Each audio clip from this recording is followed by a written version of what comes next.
সুজয় কৃষ্ণ নিয়ে বেশ টান অবশেষে সুজয় কৃষ্ণর ভয়েস স্যাম্পেল নেওয়া হলো গতকাল। সে আবার ইএসআই হাসপাতালে, এত টানের কোনো দরকার ছিল? ওটাই তো প্রশ্ন। যদি কোনো দুর্নীতি নেই, কোনো সমস্যা নেই, লুকোবার কিছু নেই, তাহলে ভয়েস আর স্যাম্পেল দিতে অসুবিধাটা কী আছে? আমি আগেই বলেছিলাম, যারা তদন্তে বাধা দিচ্ছেন, ইডি সিবিআইয়ের অধিকার আছে তাদেরকে তুলে নিয়ে আসার, আর তুলে আনা উচিত। শেষ পর্যন্ত সেটাই হলো, হসপিটাল থেকে তুলে আনতে হয়েছে।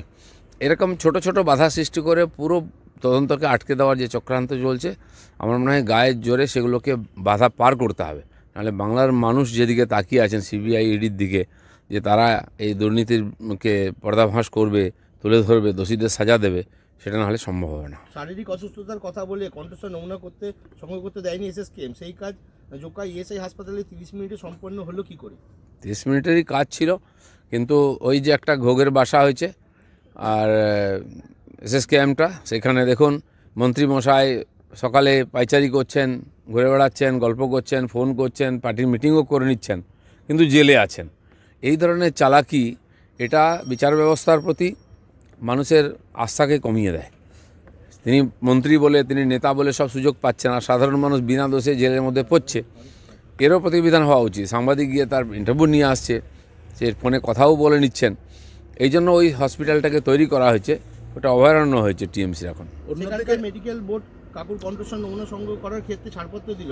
কণ্ঠস্বর নমুনা দেওয়ার ক্ষেত্রে সুস্থ কালীঘাটের কাকু, একটা জোকা ইএসআই হাসপাতালে মেডিকেল বোর্ড বুঝতে পারলেও এসএসকেএম এতদিন বুঝতে শুনুন, সবাই সুস্থ আছে, দিল্লির নেতারা সুস্থ আছেন, এখানে যারা সুস্থ, কেউ অসুস্থ নন। অসুস্থের ভান করছেন, সেটাকে কোর্ট থেকে আর তদন্ত থেকে বাঁচার জন্য। সেই জন্য জোর না করলে এই তদন্ত শেষ হবে না। সবাই জানে এটা, এই যে চালাকিটা হচ্ছে, এখানকার রাজ্য সরকার তাদের সমস্ত রকম আর সোর্সকে কাজে লাগিয়ে এ থেকে বাঁচাবার চেষ্টা করছেন, আর এই জন্য বিলম্বিত হচ্ছে, দোষীরা সাজা পাচ্ছে না, মানুষ ভরসা করতে পারছে না। আর জোকা ইএসআই হাসপাতালে ফিট সার্টিফিকেট পাওয়ার সেই কাকু আবার এসএসকেএম হাসপাতালের কেবিনে ভর্তি কেন? না, কেবিনে তো ছিলেন, কেবিন থেকে বার করতে পারছিল না, কারণ বেরিয়েছে। আজ যদি সত্য সামনে আসে, দোষ প্রমাণ হয়, সবাইকে ভেতরে যেতে হবে। বেশি দিন ওখান থেকেও বাঁচতে পারবে না। কিন্তু চক্রান্ত চলছে, বাঁচাবার চেষ্টা চলছে, কোর্টকেও ভ্রমিত করার চেষ্টা হচ্ছে। দাদা, টিএমসি এমএলএ মনোরঞ্জন ব্যাপারীকে টিএমসিরই জেলা পরিষদ সদস্য রুনা খাতুন এবং তার স্বামী প্রাণনাশের হুমকি দেয়। দেখুন, টিএমসিতে কে কাকে হুমকি দিচ্ছে, কার বিরুদ্ধে বলছে, যারা সিনিয়র লিডার, যাদের নাকি সরাবাচ্চা ছিল, তারাও নিজেরা যে লড়াই করছেন, হুইপ আর এমপির মধ্যে যে লড়াই চলছে, রাস্তার লড়াই শুরু হয়ে গেছে। এমএলএ মন্ত্রীর সঙ্গে, কাউন্সিলরের সঙ্গে এমএলএ লড়াই, আর সমস্ত স্তরে যে সংঘর্ষ চলছে, তারপরে পার্টিটা টিকে আছে, এটাই আশ্চর্যের বিষয়। তো প্রাণনাশের হুমকিটা নতুন কিছু নয়, প্রাণে মেরেই ফেলছে। যতগুলো টিএমসির নেতা মারা গেছে, যেখানে খুন হয়েছে, এমএলএ হোক, কাউন্সিলর হোক, প্রধান পঞ্চায়েত বা অন্য কোনো নেতা, তারা অভিযোগ কার দিকে তুলেছেন? তার পরিবারের লোক, পার্টির লোকের বিরুদ্ধে, যে পার্টির লোকেরাই মেরেছে, নিজের গোষ্ঠীদ্বন্দ্বে মারা গেছে, ভাগাভাগি করতে গিয়ে মারা গেছে, বাইরের কেউ মারছে না। তারা যদিও আমাদের ঘাড়ে দোষ চাপাবার চেষ্টা করেন, অন্য পার্টির লোককে কেস দেন, কিন্তু এর পিছনে পুরোপুরি তাদের পার্টির লোকের হাত আছে।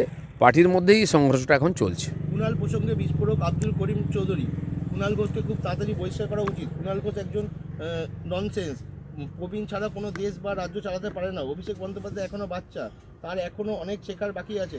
বিস্ফোরক আব্দুল করিম চৌধুরী। দেখুন, কে কার বিরুদ্ধে কী বলছেন টিএমসির নেতাদের যদি আমাদের উত্তর দিতে হয়, তাহলে আমাদের আর কোনো কাজ করার সময় থাকবে না।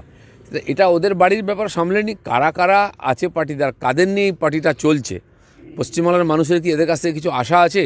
চিন্তাভাবনা করার দরকার আছে। ফের মাঠে Trinamool second in command Abhishek Bandyopadhyay. 7ই জানুয়ারি ডায়মন্ড হারবারে অভিষেক নিজের কেন্দ্রে প্রবীণদের নিয়ে অনুষ্ঠান। যখন বিভিন্ন প্রান্তে ভাতা না পাওয়ার অভিযোগ, তখন 1 লক্ষ প্রবীণ মানুষকে ভাতা প্রদান ভাবনা। গত 1 মাস ধরে আবেদনপত্র জমা নেওয়া হচ্ছে। কারণ এই সরকারের, রাজ্য সরকারের কি ওইটুকু ক্ষমতা আছে? ডায়মন্ড হারবারের কজনকে ভাতা দিয়ে দিলেই বাংলার সমস্যার সমাধান হয়ে যাবে? নাকি ডায়মন্ড হারবারে খালি বৃদ্ধরা আছেন, আর কোথাও ভাতা দেওয়ার নেই? এই ডায়মন্ড হারবার মডেলটা কেন সারা পশ্চিমবাংলায় লাগু হচ্ছে না?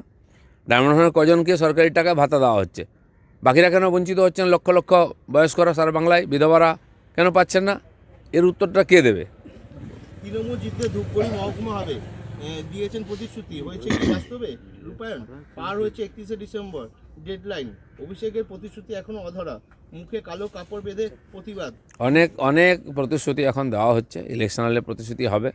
টিএমসি কতগুলো প্রতিশ্রুতি রেখেছে আপনারা দেখুন, আপনারা নিউজ করছেন বিভিন্ন জায়গায়, কালকে নিউজ দেখলাম মিষ্টি হাব তৈরি হয়েছিল, সে বন্ধ হয়ে গেছে। এই যে কোটি কোটি টাকা খরচা করে খালি ভোট নেওয়া হচ্ছে, তারপরে ভুলে যাচ্ছেন। প্রতিশ্রুতির বন্যা বই দেওয়া হয় ইলেকশনের আগে, সে সমস্ত প্রশ্ন করা উচিত টিএমসি লিডারদেরকে। অমৃতা সিনহার হস্তক্ষেপে গতকাল যেরকমভাবে ভয়েস স্যাম্পেল নেওয়া হলো কালীঘাটের কাকুর, অন্যদিকে সিআইডি অমৃতা সিনহার স্বামীর ভয়েস স্যাম্পেল টেস্টের জন্য পরশুদিন ডেকেছিল ভবানী ভবনে, তিনি অনুপস্থিত। কি বলবেন? আমি জানি না তাকে কোন দোষে ডাকা হচ্ছে, তার ভয়েস স্যাম্পেল কেন দরকার আছে, কি অপরাধ, কোন ধারায় তার বিরুদ্ধে এফআইআর হয়েছে, কেউ জানে না। হঠাৎ নাম শুনতে পেলাম একজন লোককে ডাকা হয়েছে, দেখা গেল তিনি একজন বিচারপতির স্বামী।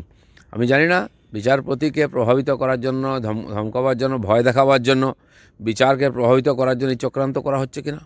আমরা দেখেছি এর আগে ভারতী ঘোষ একসময় তাদের হয়ে খুব কাজ করেছিলেন, জঙ্গলমহলে এসপি ছিলেন। কোনো কারণে যখন তিনি তাদের সঙ্গ ছাড়েন, চাকরি ছেড়ে দেন, তাকে বাংলা ছাড়া করা হয় এবং তার স্বামী একজন চার্টার্ড অ্যাকাউন্ট্যান্ট, ভদ্রলোক আমি জানি। তাকে দিনের পর দিন তুলে নিয়ে এসে বিচারের নামে, ইন্টারভিউর নামে আটকে রাখা হয়েছে, তাকে অসুস্থ করে দেওয়া হয়েছে। এই যে প্রতিহিংসার রাজনীতি, এটা আমরা চোখের সামনে দেখতে পাচ্ছি। জোকা ইএসআই হাসপাতালে মেডিকেল বোর্ডের পরীক্ষা কাকু সুস্থ, এসএসকেএম হাসপাতালে মেডিকেল বোর্ডের পরীক্ষা কাকু কি করে অসুস্থ? দেখুন, এর আগেও হয়েছে। এসএসকেএমের যে রিপোর্ট, সেটা ওখানে লেখা হয় না, তিলজলাতে পার্টি অফিসে লেখা হয়, ডেথ সার্টিফিকেটও লেখা হয়, এবং কি পোস্টমর্টেম রিপোর্টও লেখা হয়।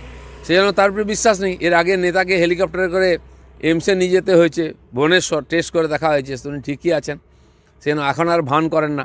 ওই হসপিটালে যে ডাক্তাররা সার্টিফিকেট দিচ্ছেন, তাদের আগে টেস্ট করা উচিত, তাদের ডেকে ইন্টারভিউ